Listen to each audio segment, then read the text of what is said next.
Assalamualaikum warahmatullahi wabarakatuh. Ketemu lagi dengan saya, Kak Anjani, di channel Anjani Kak.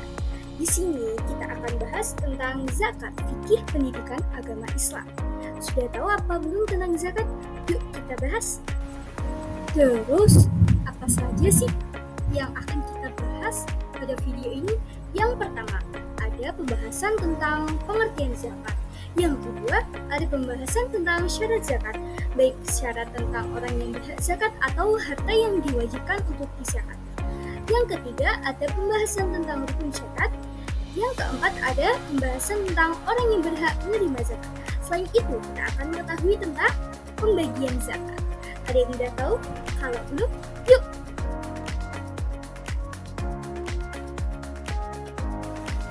Definisi zakat. Zakat itu termasuk rukun Islam yang ketiga. Ibadah zakat ini hukumnya wajib mulai pada tahun kedua Hijriah. Menurut bahasa, zakat berasal dari kata zakat, yuzaki, tazkiyatan, zakatan, yang berarti bersih, suci, tumbuh, dan berkembang.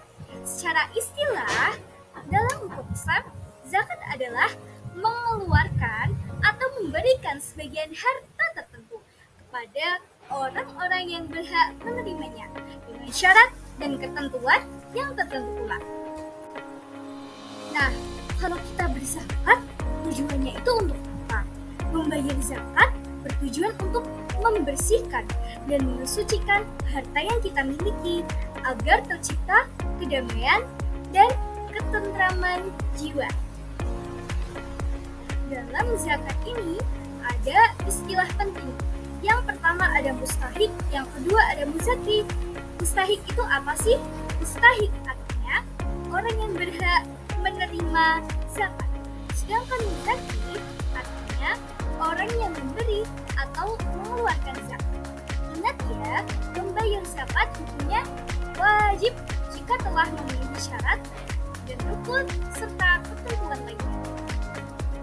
Kalau syarat wajib orang yang berzakat itu apa saja? Yuk kita tengok pembahasan berikut ini.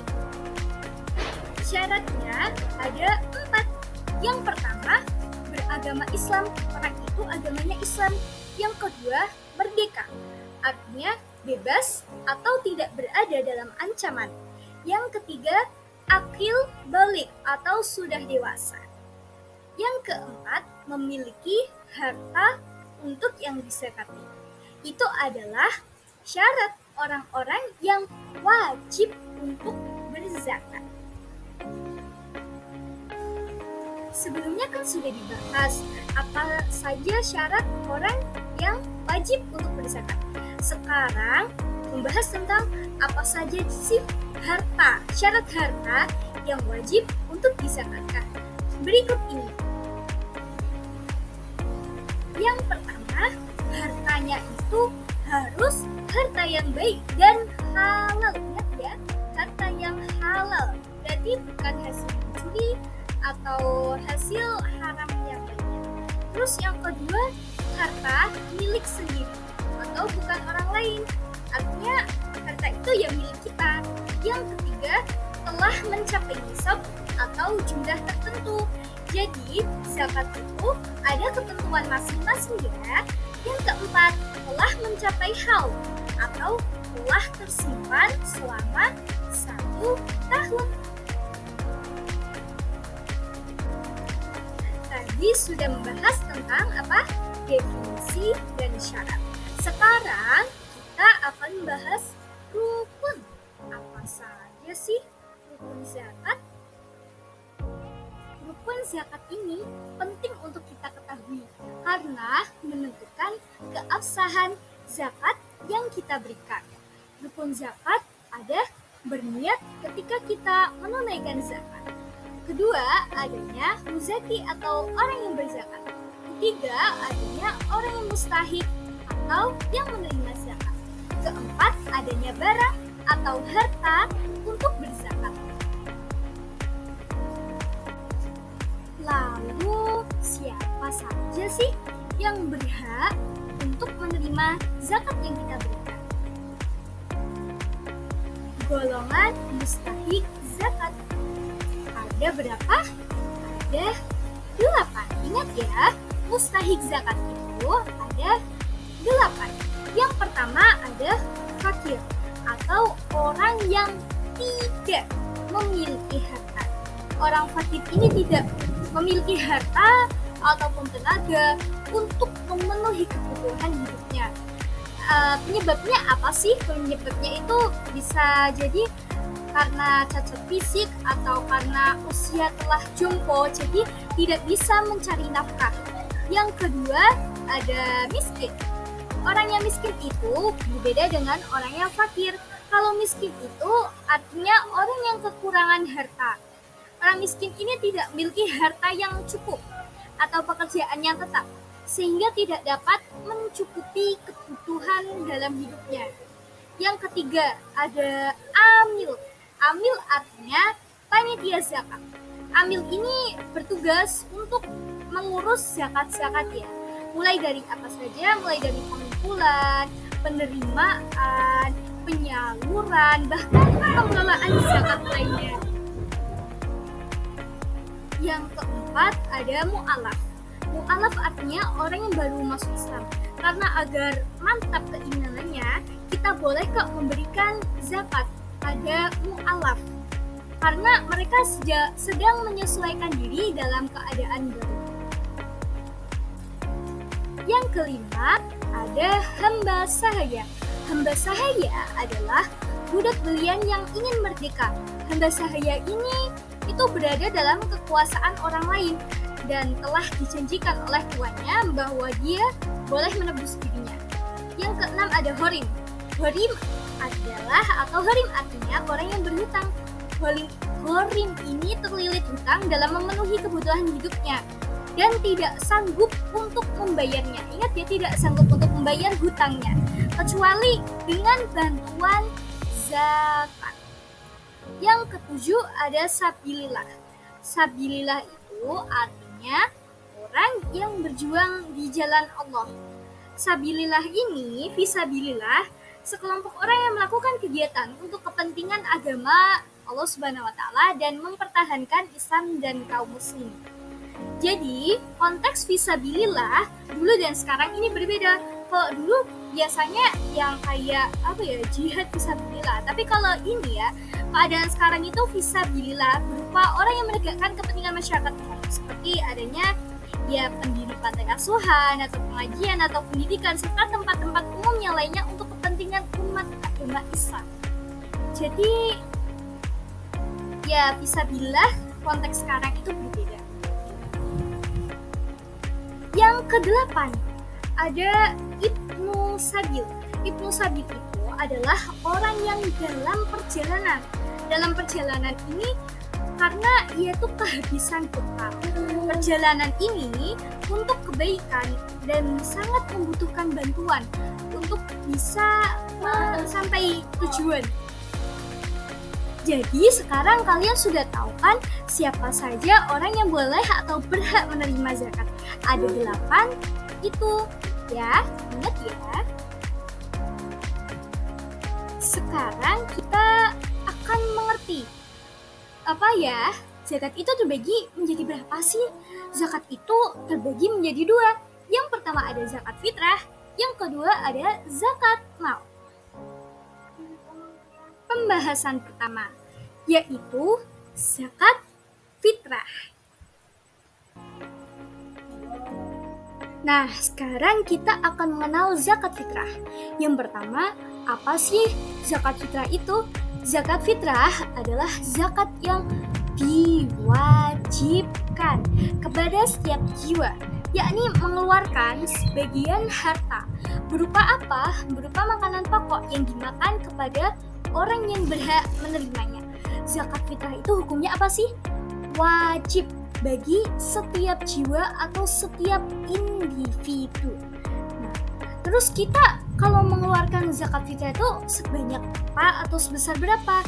Sebesar 1 sa atau 2,5 kilo atau 3,1 liter berupa makanan pokok yang biasa kita makan sehari-hari. Kita kalau biasa makan beras, kayak di Indonesia ini, ya zakatnya bisa menggunakan beras.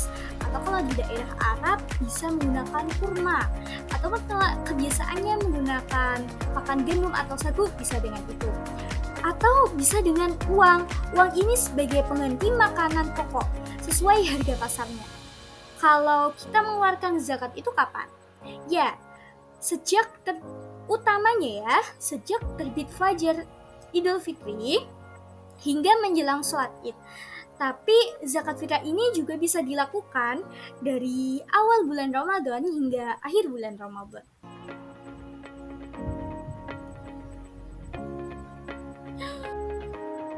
Kalau kita mengeluarkan zakat fitrah kan kita perlu niat. Niatnya apa? Ada niat untuk sendiri dan niat untuk mewakilkan, atau seorang orang tua mewakilkan anaknya untuk berzakat. Kalau untuk niat diri sendiri, bismillahirrahmanirrahim, nawaitu an ukhrija zakatal fitri an-nausi fardalillahi ta'ala. Kalau niat zakat fitrah untuk anak yang diwakilkan, itu nawaitu an ukhrija zakatal fitri an waladi atau binti, tergantung anaknya perempuan atau laki-laki. Kalau laki-laki makainya waladi, kalau perempuan makainya binti. Siapa nama anaknya, terus fardalillahi ta'ala. Yang kedua, kita akan mengenal tentang zakat mal. Pernah dengar? Mal itu bukan mal yang pasar ramai, itu bukan. Ini istilah zakat mal. Apa sih? Yuk fokus aja. Zakat mal artinya zakat harta, yaitu zakat yang dikeluarkan disebabkan atas harta atau mal yang dimiliki oleh seorang dengan syarat dan ketentuan yang telah ditetapkan dalam hukum Islam. Mal itu berasal dari kata bahasa Arab yang artinya harta. Kalau hukumnya apa sih? Hukumnya itu wajib bagi orang yang telah memenuhi syaratnya. Terus syaratnya apa saja? Di slide berikutnya.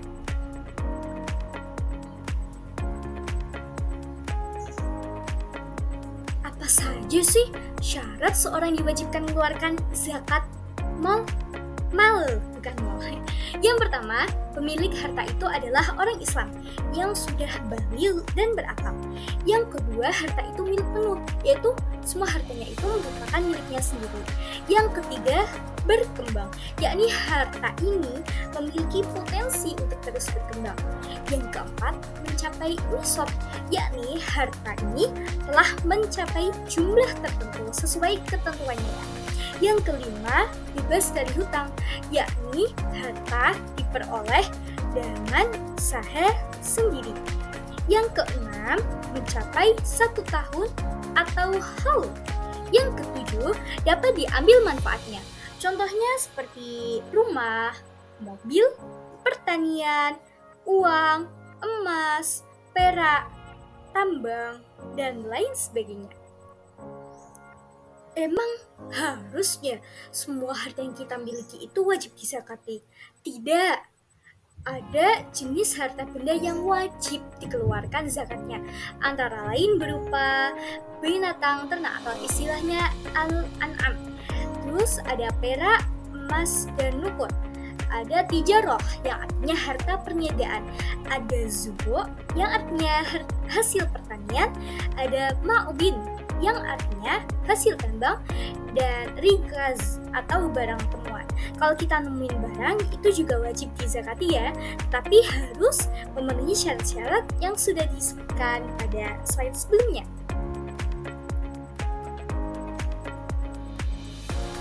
Oke teman-teman, sekarang kalian sudah paham kan pembahasan tentang zakat yang lengkap kali ini? Kalau ada yang mau tanya, tulis ya di kolom komentar. Sekian yang dapat saya sampaikan. Sampai jumpa di video selanjutnya. Wassalamualaikum warahmatullahi wabarakatuh.